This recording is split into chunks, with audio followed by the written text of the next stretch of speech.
সকাল থেকে বরিশালের রূপাতলী বাস টার্মিনালে শুরু হয় ভোগান্তি। ঘন্টার পর ঘন্টা বাসের জন্য অপেক্ষায় দক্ষিণ দক্ষিণ পশ্চিমাঞ্চলের বিভিন্ন রুটের যাত্রীরা। জরুরি প্রয়োজনে যারা ঘর থেকে বের হয়েছেন তাদের গন্তব্যে রওনা দিতে হয়েছে বিকল্প পথে, যাতে সিএনজি, অটোরিকশা সহ বিভিন্ন রুটে গুনতে হয়েছে বাড়তি ভাড়া। সেই সঙ্গে ভোগান্তি পৌঁছেছে চরমে।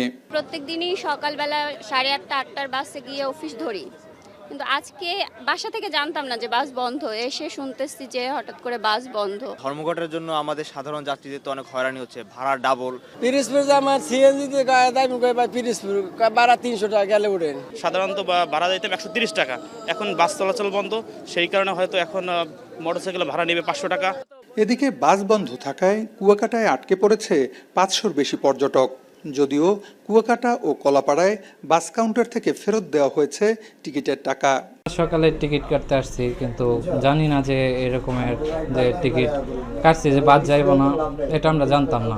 সকাল থেকে গাড়ি বন্ধ, সকালে আসে কাউন্টার খুলছি, গাড়ির টিকিট বেচছি, যাত্রী ফেরত দিছি, কোনো গাড়ি ছাড়তে পারতে আসি না।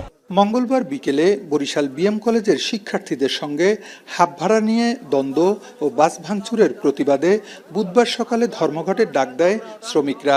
কয়েকদিন পর পর এরা 2 টাকা 1 টাকা লইয়া আমাকে মারধর করে, ভাঙচুর করে। আমরা কর্মবিরতিতে গেছি, আমাদের নেতারা যদিও বলে গাড়ি চালাইতে, আমরা গাড়ি চালাবো না। আমাদের কোনো মালের নিরাপত্তা নাই, আমাদের জীবনের কোনো নিরাপত্তা নাই। আমরা আমাদের জীবন ঝুঁকি নিয়ে আমরা রাস্তায় যাব না, কারণ আমরা এমনি আমাদের লাঞ্ছনা গঞ্চনার শেষ নেই।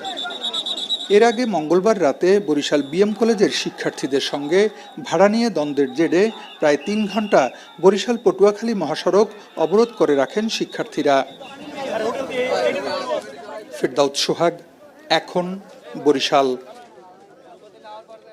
শিয়া বাটার ও ভিটামিন ই সমৃদ্ধ lily glam beauty soap. Lily, always beautiful.